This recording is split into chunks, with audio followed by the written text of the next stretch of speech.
everyone and welcome back to my channel. This is me again here. And today is Wednesday na po mga my guys. Kumusta po ulit? Kumusta ang ating trabaho? Kumusta ang ating mga boss?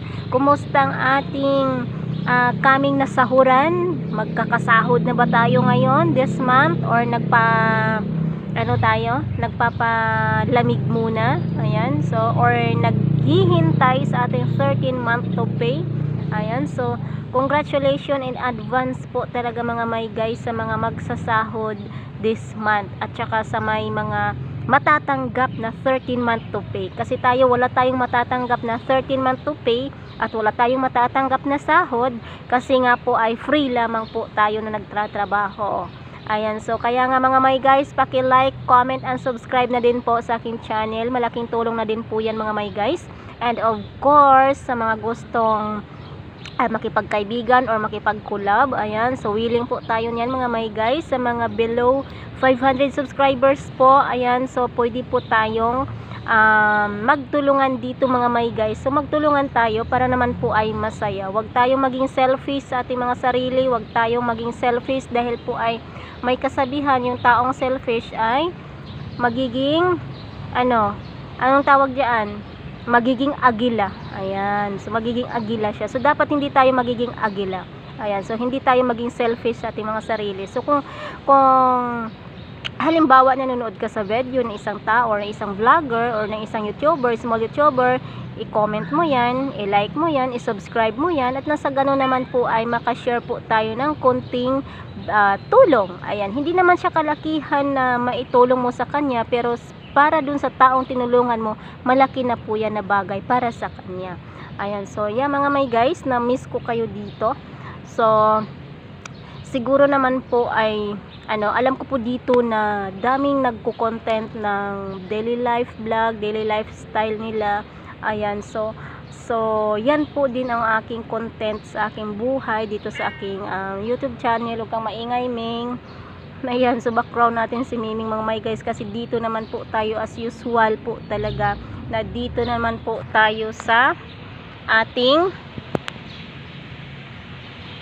madilim. Ming,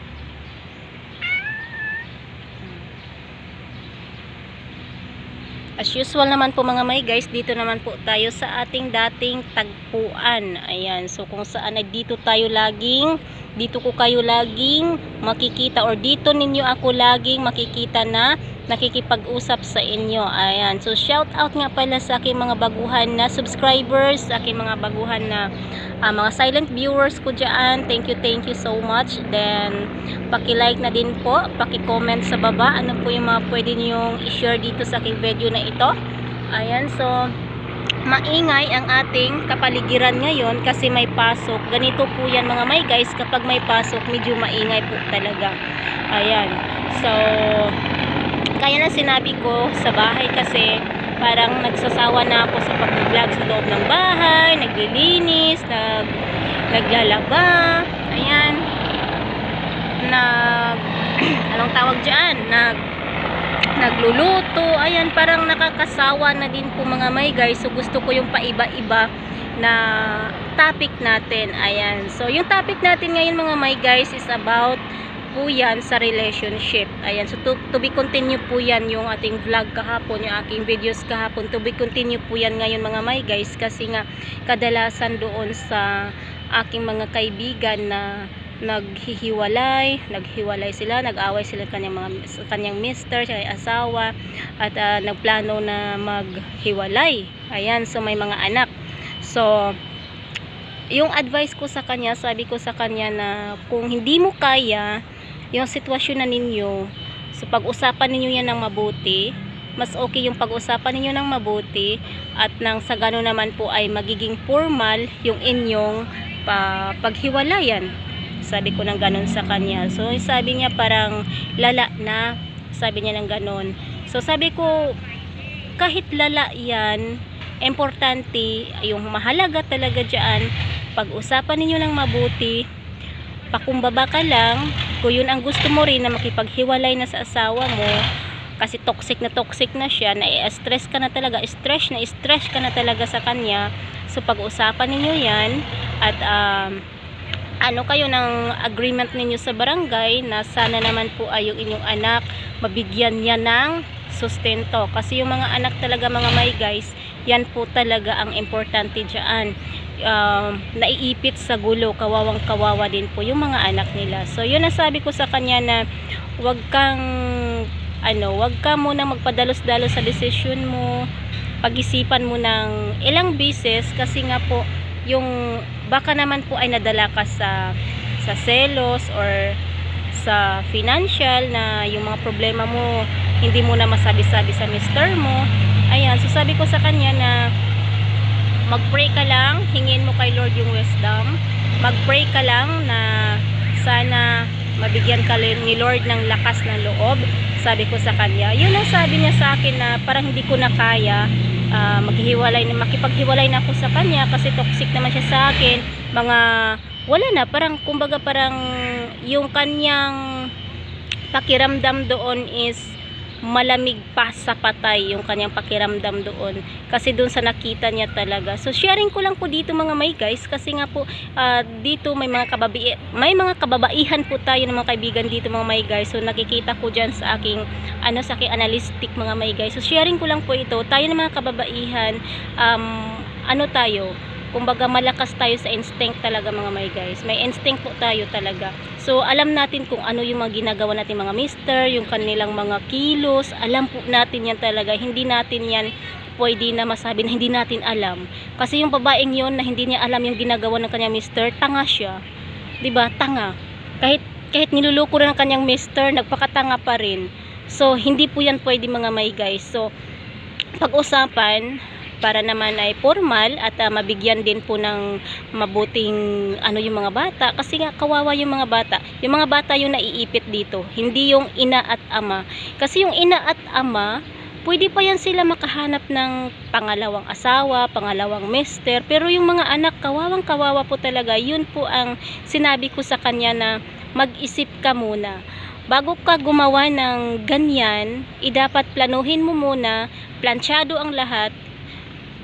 Pwede mo naman siyang sa barangay, magbaranggayan muna kayo. May mga proseso po yan, sabi ko sa kanya. So yung paghihiwalay talaga, madaming madaming proseso yan. Hindi yung makipaghiwalay ka na, sige hiwalay na tayo tapos na. No, may proseso yan, lalo na't legal kayo na mag-asawa. May proseso yan, step by step po yan. So ang problema dito, kasal kayo sa mister mo, sabi ko ng ganun, kasal kayo. At yung babaeng yun, hindi siya pwedeng maikasal doon sa mister mo. So yung habol ng babaeng yun is yung sahod ng mister mo, sabi ko ng ganun. So ang mabuti dito, tanggalan mo ng trabaho yung mister mo, para naman sa ganun ay matauhan siya, diba? Useless lang naman po na pakawalan mo yung mister mo, na nagsasahod pa rin yung mister mo, tapos ikaw wala ka dun sa presensya ng mister mo, wala ka dun sa pamamahay ninyo kasi may bago na siya. Ipatanggal mo siya ng serbisyo, kasi yun ang dapat. Yun talaga ang dapat, kasi nagloko siya. Wag mo siyang hayaan na lokohin ka pa ng lokohin. Kasi pag ganun na talaga mga may guys, na niloko ka na ng niloko, na malinaw pa sa tubig na malinaw, na niloko ka ng mister mo, at ikaw nagpakatanga-tanga ka, talagang malaking katangahan mo, diba? Yung wala kang action sa sarili mo, naku, hindi yan pwede. Hindi talaga yan pwede. So step by step yung paghihiwalayan. Hindi yan masabi na i-text mo lang siya na, sige mister, hiwalay na tayo. No, hindi po yan pwede. Ang mainam dito, magbaranggayan muna kayo, hihingi ka ng tulong sa barangay kung ano yung mga step by step din po na gawin ninyo doon. Okay, so yan po ang aking advice sa kanya. At sa atin na po lahat mga may guys, huwag tayong magpakatanga, huwag tayong magpakamangmang, huwag tayong magpabulag-bulagan kung ano-ano man yung mga ginagawa nating mga mister. Huwag tayong magpabulag-bulagan mga may guys, kasi nga ngayon madaming mang tutukso, napakadaming mang. So yeah mga may guys, gaya ng sinabi ko na madaming mang tutukso. Kahit saan ka pupunta, kahit saan kang lugar, pag ang tukso, kasi utos po yan ng ng diablo, yung So yan mga may guys, ang tukso po talaga ay utos po yan ng Diablo. So kung mababasa po natin sa Bible mga may guys, so kung ikaw palaging nagbasa dyan, yung tukso talaga hindi yan utos ng Panginoon. Utos po yan ng Diablo.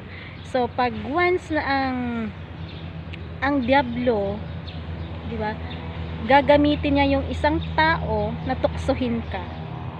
So yan po ang ating laging babantayan sa ating mga sarili mga may guys, kasi nga po sa ngayon yung iba busy, hindi yung iba ha, mostly nga siguro busy po sa social media, hindi na nila naisip na magsimba, hindi na nila naisip na may Panginoon pa, kasi yung kanilang Panginoon yung social media na yung nasa TikTok na, yung mga stupid videos na wala kang napupulot na aral doon kumbaga. Diba? So kailangan mo talaga na iano mo yung sarili mo. Diba? I-correct mo rin yung sarili mo. Kung tama ba yung gagawin mo, tama ba yung mga moves, tama ba yung mga hakbang na gagawin mo sa sarili mo? Wala ka bang naapakan na tao? Wala bang mag-agrabyado sa'yo? Wala bang nasasaktan sa'yo? Wala bang ibang tao na iiyak dyan sa ginawa mo? So yan lang po mga may guys yung pwede kong i-advise dito sa aking kaibigan. Ayan, kasi nga po worry na po siya talaga sa kanyang problema ngayon. So yung ating problema, kakambal na din po yan sa ating buhay. Kahit saan ka man na mapadpad, kahit ako noon, ilang years po ako noon, nasa abroad ako, 10 years. For 10 years na nasa abroad ako noon mga may guys, yung experience ko, andyan na lahat. Bad experience and good experience, magsama yan po talaga mga my guys. Hindi po yan pwede na good experience ka palagi. Tama. Hindi pwede na good experience ka sa loob ng 10 taon. Hindi po. May kakambal din po yan, may kasama din po yan na bad experience. Kasi nga yung bad experience mga my guys, dyan kanya dinadala na magiging strong ka dyan sa sarili. Yung mga bad experience mo. At yung mga bad experience na yan, mga my guys, iwasan na natin yan. Kumbaga toxic yan. Iwasan. Hindi ko sinasabi na cancer. Kasi yung cancer, walang lunas yan, yung cancer na sakit. Okay, walang lunas yan. So, yeah. Hoping na nakatulong din po tayo dito mga my guys. And yes, kung bago ka lang po dito sa akin channel, paki-like, comment, and subscribe na din po. And thank you so much to all my subscribers out there and sa Russia country. Thank you. Sa United States, thank you sa pag-support guys. Sa lahat ng aking mga kakulab, thank you so much din po. Hindi ko to marating kung wala kayo mga my guys. Thank you so much and have a good day everyone. God bless.